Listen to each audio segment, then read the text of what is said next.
It's wildfire season, and this weekend, Labor Day weekend 2020, has been a doozy. Saturday started off peacefully enough. I hosted a blood drive from 7 to 2, so I met the Bloodmobile at the Alpine Women's Club at 7, set up my Easy Up for shade, and unlocked the building for the nurses who were there to work the blood drive. It was already hot, and we were set up on the black asphalt parking lot. And by the end of the day, it was 115. It was miserable to say the least. So once everyone had cleared out and I'd locked up the building, I headed home.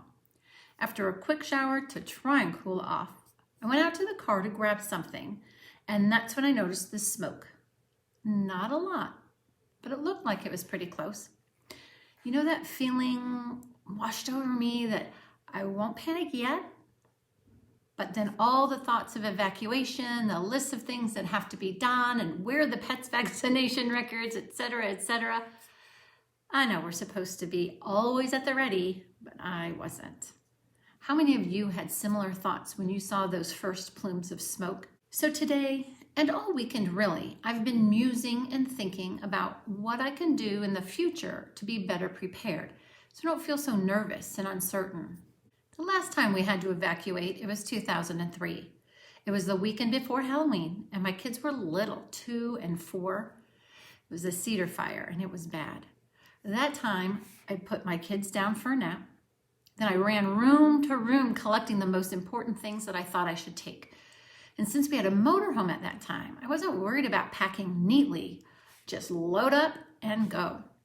You'd think now that with the kids, young adults, college age, it would be easier. And it will be if we need to evacuate. This time though, so far, we're safe to stay home.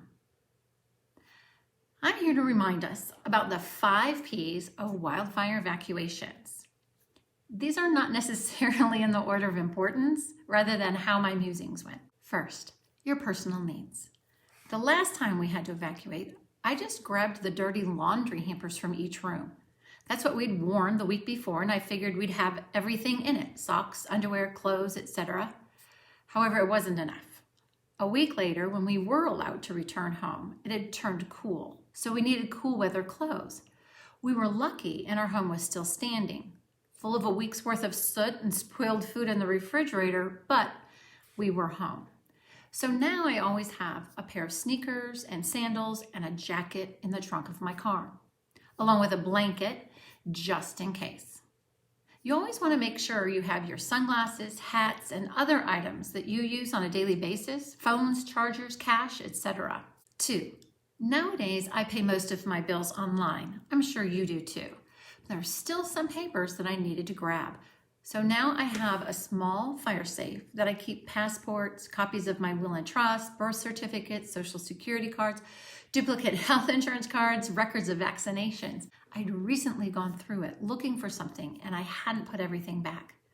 You can keep a lot of information on a thumb drive. You just have to remember to back everything up and then grab that thumb drive. Throw that in your fire safe too. Number 3, pets. We have a Bernese mountain dog named Gwen, a cat named Sam, and a gecko named Peaches. I'm on an automatic food delivery schedule so we never run out, and that delivery was scheduled for this coming week. I quickly went online, changed that delivery date, and then ran down to the store and grabbed a small bag of each of their regular food. They're going to be stressed out enough with evacuating and not knowing what's happening and where we're going. So I would never want to change their food and have them have an upset tummy as well. Talking about my pets, I also grabbed the last receipt from the vet visit and I added it to the fire safe because it showed the vaccinations and the dates for each of the animals. You never know. We also grabbed toys, blankets and crates, food and water dishes, and of course Gwen's leash. Number 4, prescriptions. I have a small locked medicine box with emergency stuff, allergy medicine, Tylenol, cold meds, everything. So I just have to grab it and go. If you have other medications that you take regularly, be sure to grab their original bottles. The bottles will have the prescription on it and the information for the pharmacy that filled it last. That way, if you need to refill anything before returning home, you won't have to rely on memory for the name, dosage, etc. If you have any other medical equipment that you use, remember to grab any batteries or charging cords that you might need as well. Number 5, protect your home. If you are evacuated, then it is possible that the fire is going to be coming near your home.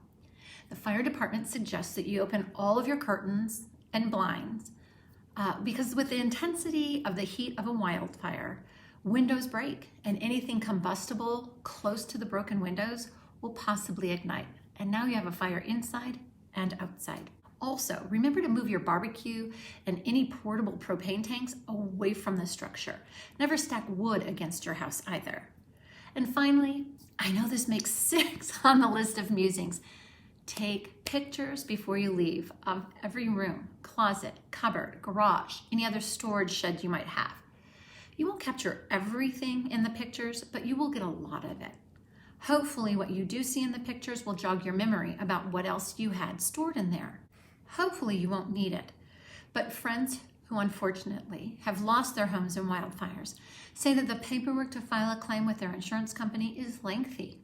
The pictures will help. You may not remember how many black t-shirts you had, but a picture will help you remember that you did have some black t-shirts. These are just some of what I've been thinking about this weekend between checking online sources to keep track of the fire's location and the direction of the wind is blowing. I'm sure there are important things not on this list. Comment below so we can all benefit from an improved list in the event that we have to evacuate at the last minute one day. Thanks for listening. Dawn McAlpine, Coldwell Banker West.